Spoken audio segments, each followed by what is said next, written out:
ঈশ্বর যে আছে এই সম্পর্কে, এই বিষয়ে আপনার কাছে কি কোনো যুক্তি বা প্রমাণ আছে? আ যুক্তি আছে যেটা আমার আমার জন্য আপাতত সন্তুষ্টজনক। এটা আপনার জন্য সন্তুষ্টজনক নাও হইতে পারে। ভাই যুক্তি তো কারো সন্তুষ্টির উপরে নির্ভর করে না ভাই। আচ্ছা, যুক্তি হচ্ছে একটা অবজেক্টিভ জিনিস। যেমন ধরেন, আপনাকে আমি যদি বলি যে আ বট ভ কি আপনার নাম? ভেরিটোফাইল। ভেরিটোফাইল জি, ভাই, আ জি। আপনি কি আ ২ টা আপেল ২ টা আপেল একটা পাত্রে আমি রাখলাম, আরেকটা পাত্রে আমি ২ টা আপেল রাখলাম। যোগ করলে কয়টা হইল ভাই?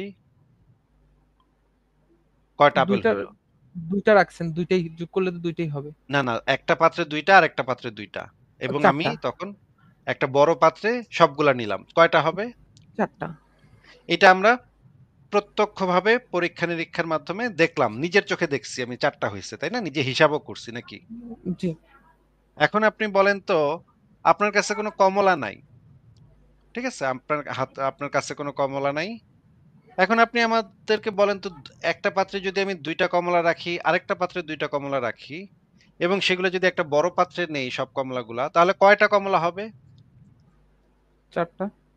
৪ টা কমলা। আপনার কাছে কিন্তু কমলা নাই। আপনি কিন্তু এই যে আপেলের যে হিসাবটা, এই আপেলের হিসাব থেকে আপনি এই সিদ্ধান্তে পৌঁছায় যাচ্ছেন যে, যেহেতু আপেলের ক্ষেত্রে ২ টা আপেল প্লাস ২ টা আপেল, ৪ টা আপেল হইছে। কমলার ক্ষেত্রে একই জিনিস হবে। ২ টা কমলা প্লাস ২ টা কমলা, ৪ টা কমলা। এখন যদি আমি বলি যে, ভাই ২ টা স্ট্রবেরি আর ২ টা স্ট্রবেরি, কয়টা স্ট্রবেরি হবে ভাই? ৪ টা স্ট্রবেরি। ৪ টা স্ট্রবেরি হবে। এখন কিন্তু আর আপনার স্ট্রবেরি নিয়া নিজের চোখের সামনে স্ট্রবেরি আইনা পরীক্ষা করে দেখার কোনো প্রয়োজন পড়তেছে না। আপনি যুক্তির মাধ্যমে বুঝে যাচ্ছেন যে ২ টা স্ট্রবেরি প্লাস ২ টা স্ট্রবেরি, ৪ টা হ্যাঁ, স্ট্রবেরি হবে। এখন আমি এই আপনার পয়েন্টটা জিনিসটা, বুঝতে পারছি। এই যে এই যুক্তিটা, মনে করেন একটা হিন্দু যদি এই হিসাবটা করে, হিন্দু ব্যক্তি কি ফলাফল পাবে বলেন তো? সেইম ফলাফলই তো পাবে এটা। ও তাই নাকি? আচ্ছা, মনে করেন একটা মেয়ে যদি এই সরি, একটু হিসাবটা করে। ক্লিয়ার হয়নি। কিন্তু ফলাফলটা বলতে হচ্ছে ৪ টা স্ট্রবেরিটাই তো বলছেন আপনি নাকি? হ্যাঁ, হ্যাঁ, ওইটাই হ্যাঁ, একই ফলাফল আসবে। একটা যদি মনে করেন মেয়ে যদি এই হিসাবটা করে তাহলে কি ফলাফল পাবে? সেইম আসা উচিত। ও তাই।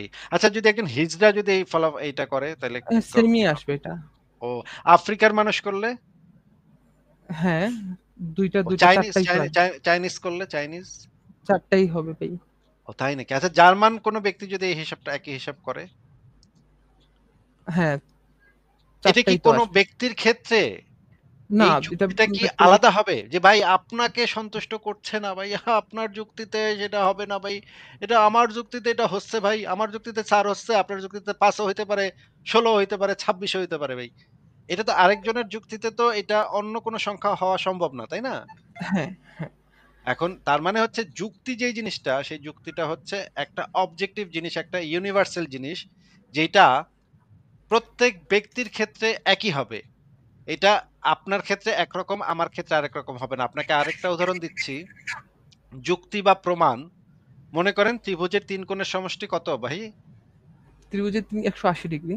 এইটা তো আমরা মানে যৌক্তিকভাবে প্রমাণ করতে পারি, তাই না? যুক্তি দিয়ে প্রমাণ করতে পারি। মানে সম্পাদ্য উপপাদ্য তো আমরা স্কুল কলেজে করছি নাকি? হ্যাঁ, হ্যাঁ। তো এটা তো আমরা হিসাব নিকাশ করে বের করতে পারি। ত্রিভুজের যেকোনোভাবে আমি ত্রিভুজ আঁকি, ৩ কোণের সমষ্টি হবে ১৮০ ডিগ্রি। ১৭৯ ডিগ্রিও হবে না, ১৮১ ডিগ্রিও হবে না। একদম এক্সাক্টলি ১৮০ ডিগ্রি হইতে হবে। এটা তো একটা আ আমরা স্কুল জীবনে এই জিনিসটা শিখে আসছি।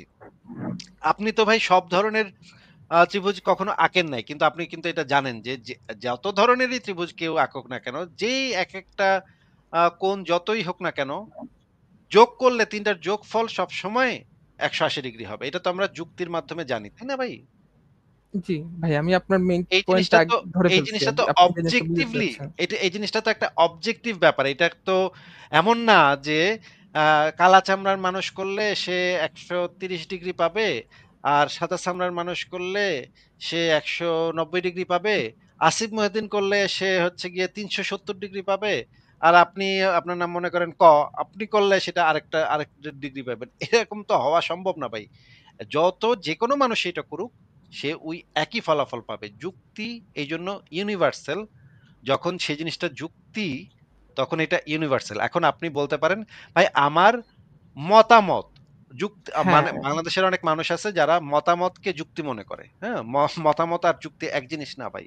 আপনার মতামত হইতে পারে, "ভাই আমার মতে আল্লাহ আছে ভাই। আমার মতে ঈশ্বর আছে। আমার মতে সৃষ্টিকর্তা আছে।" বা কলিমুদ্দিনের মতে ঈশ্বর নাই। এটাকে বলা হয় মতামত। এইটা হ্যাঁ, আসলে এইটা আমি আমার ভেরি করতে মতামতই পারে। বলতে পারি এটা। এটা ভেরি করতে পারে। এই জিনিসটা আপনার ক্ষেত্রে একরকম হইতে পারে, আমার ক্ষেত্রে আরেক রকম হইতে পারে। আপনার ভাই গরুর মাংস ভালো লাগে না। আমার ভাই গরুর মাংস খুব খাইতে খুব ভাল লাগে। হ্যাঁ? আপনার ভাই মানে ভাত খাইতে ভাল লাগে না, রুটি খেতে ভাল লাগে। আমার ভাই আলু দিয়ে ভাত খেতে ভাল লাগে। এটা হচ্ছে মতামত। এটা হচ্ছে একজনের রুচি, অভিরুচি, মতামত। কিন্তু যুক্তি যখন জিনিসটা তখন সেইটা আমার যুক্তি ভাই আপনাকে সন্তুষ্ট নাও করতে পারে। ভাই আমাকে সন্তুষ্ট করছে এই যুক্তি। এইটা ভাই আমি কখনো আপনার হইতে পারে পয়েন্টটা না। ধরে ফেলছি ভাই। আমার আর এই কথা কারণে এখানে না বাড়াই আপনার না পয়েন্টটা ধরে এটা ফেলছি। এটা কারণ ভাই যেহেতু যুক্তি বলছেন আপনি শুধু একা হ্যাঁ, ধরলে তো হবে না ভাই। আপনি শুধু একা ধরলে ও আমার আচ্ছা, আচ্ছা। লাইভ তো কয়েক হাজার মানুষ হ্যাঁ, হ্যাঁ। পরবর্তীতে শুনবে।